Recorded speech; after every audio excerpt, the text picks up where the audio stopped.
Hi, I'm August Bryce, founder of Tech Wellness. At Tech Wellness, we're all about how technology affects us, mind, body, and spirit. Today, we're hearing from so many wonderful people, aren't we? Sharing their ideas, inspiration, and practices. Well, I'm excited to give you 6 easy ways to have a healthier relationship with technology. This is so important right now when we're all depending on tech more than ever. We're really seeing the beauty of technology in new ways during this season to connect us, to learn, and to solve problems. And that's just awesome. But our technology use may be affecting us more than we realize. The journey to health and mindfulness always starts with awareness. So let's take the next 12 minutes as an opportunity to honestly evaluate our own technology use and discover how we can have a healthier relationship with the screens in our lives. I'm so glad we have this time together because I want to share a story with you. I was talking to my daughter the other night and she was telling me, Mom, have you ever had that experience when you're on your phone chatting with your BFF or your mom and you're wondering how your latest Instagram post was doing? So you go to check it, but you can't find your phone anywhere. You're frantically looking around the house. You look under the bed, in the closet, you're walking around. Could you have left it in the freezer? All the while, you're on your phone. It's in your hand. Well, if I'm being honest, I've never had that experience, but my daughter said her friends talk about it all the time.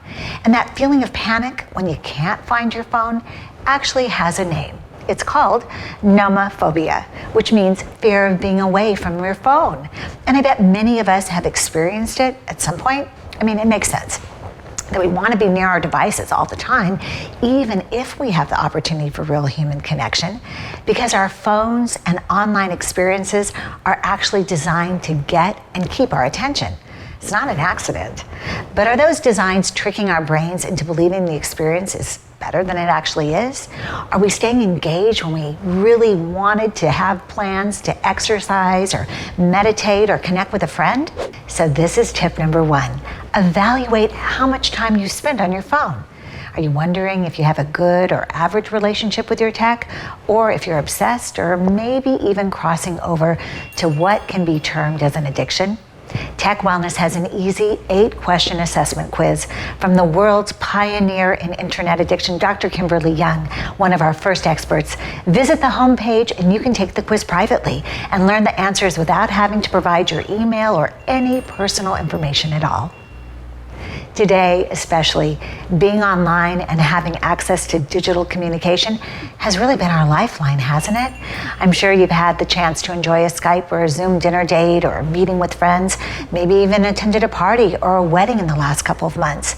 We really have been empowered to stay connected via tech. That's not a bad thing. So our phones and our technology are supposed to make our lives easier and better, right? But when it stops feeling that way, think of it as your body and your mind signaling you that it's time to take a break. Overuse of technology has actually been proven to cause feelings of anxiety, depression, and loneliness. Social media scientist Dr. Afur Terrell graphed 5 years of growing internet use. Look at this. Found that as time online went up, the joy of living went down, socializing, sleep, and exercise down. Now, even if you wouldn't define yourself as addicted, what you might think of as normal tech use might actually be having a more significant effect on you than you realize. Scrolling, texting, candy crushing throughout your day can negatively impact your sleep, increase anxiety, expose you to high levels of EMF, and distract you from other important tasks at hand. These studies are a great reminder that, like most things in life, the key is balance. So here's tip number 2. And a great way to find that balance with your tech is really simple. Unplug. You know, we find that a little time disconnecting every day is a great way to remind ourselves that we're happier when we're not letting technology control us. The benefits of unplugging anytime for 15 minutes, an hour, or a day a week have been shown to be a great antidote to the stress and anxiety that being on our devices can bring us. So try this. Start your day with a mindful moment. Morning's the perfect time to take space for yourself without your tech. Try 15 minutes of journaling or coffee or a list of things you're happy about or grateful for before you let your phone take your thoughts elsewhere. You know, a Harvard Med study found that gratitude is strongly and consistently associated with greater happiness. Gratitude helps people feel more positive emotions, relish good experiences, improve their health, deal with adversity, and build strong relationships. So what better way to unplug than to activate gratitude?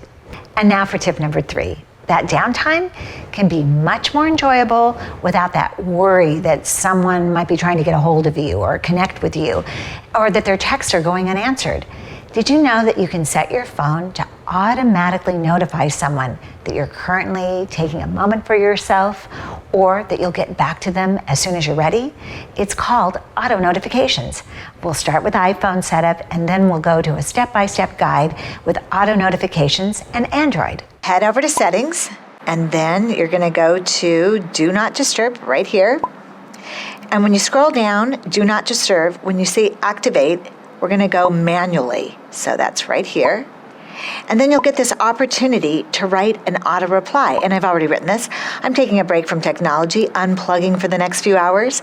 I'll not be receiving your messages during this time. See techwellness.com to see how to activate this nifty feature. Okay, and so we're gonna go back to settings, and now we're gonna go to the control center, because we're going to let the control center know that we want to have that feature, the Do Not Disturb, activated. So it's down here, I'm gonna add it, and there it is, it's activated. And now we're gonna go to the control center and turn it on. And to do that, we're gonna hit the driving button, which is also going to turn on the moon. Okay, so now I'm gonna use my phone to show you what it's gonna look like. So I'll send a text, and then the reply that I receive adds also, if this is an urgent reply, reply urgent, and I'll show you what that looks like. Back here, I will reply urgent, and it will actually break through this Do Not Disturb, which is awesome. And that's it. Try turning it on for an hour or a whole day. Step away from your phone and notice the changes in your mind and your body and your spirit.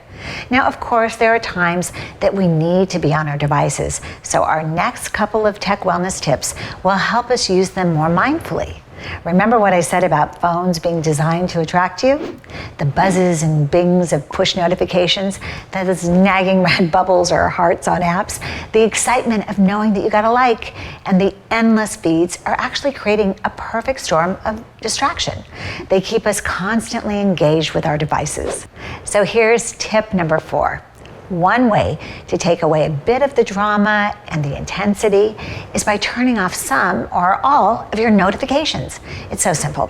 Go to settings, find the notifications tab, and disable any notification you feel you really don't need. Easy.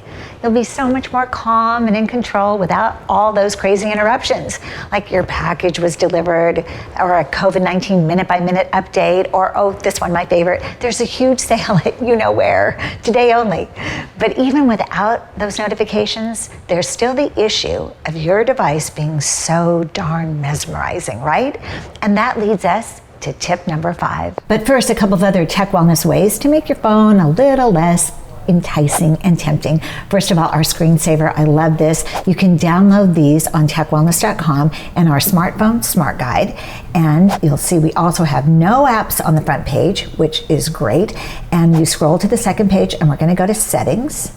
And in settings, we're going to go to accessibility. Good. There we go. And accessibility, we're going to go to, I passed it. It is display and text size. In display and text size, you can adjust the size of your text, but we're going to go to color filters. And in color filters, we're gonna grab grayscale, and voila, it's done. Now, this is what your phone's gonna look like. There you go. How about that? Less tempting. So give it a try, but know that many people say that going cold turkey to grayscale might be so jarring and abrupt that you just want to go right back to the bright, shiny lights. So do it little by little until you're used to it and you find out that you're just not as obsessed by your phone, and you'll have more time for great, healthy human connection. So now, why not use that time to get a friend on the phone, or, someone who would really like to connect with you? maybe your mom or your grandma. This is a great time to reestablish those connections and be intentional with the cherished relationships in your life, like your grandma. Many speakers in the Never Alone Summit have focused on anxiety, and we all have so many reasons to be anxious right now, but I want to tell you about one source of anxiety that you might not know about or might not be thinking about, and it's wireless energy. Lots of people, like me, are sensitive to the energy that comes from all of our wireless devices. And you might be too. That wireless energy is called EMF radiation, or EMR, and it's been shown in studies to cause anxiety, yes, and insomnia, numbness, tingling, even headaches, especially for people who are sensitive to it, like me. And for a little background, the World Health Organization classifies EMR, or EMF radiation, in the same category as diesel fumes. So I always say it's just another toxin my body has to deal with. And especially during this time when it's so important that we stay healthy and feel really good, let's consider minimizing our exposure to this wireless energy. And that brings us to our sixth and final tip when it comes to your devices. Distance is your friend.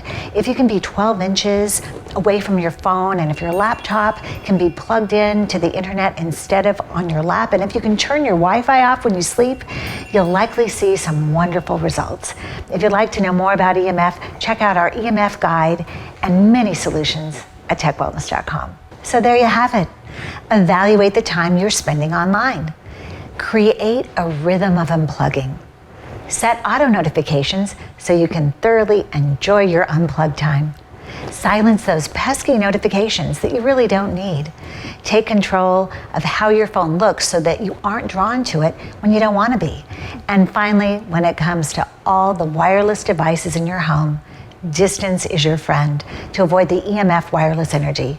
Those are 6 simple things you can do to stay happy and connected even when we use our technology, but be a little bit more mindful of our mind, body, and spirits. Be aware of your tech and be well.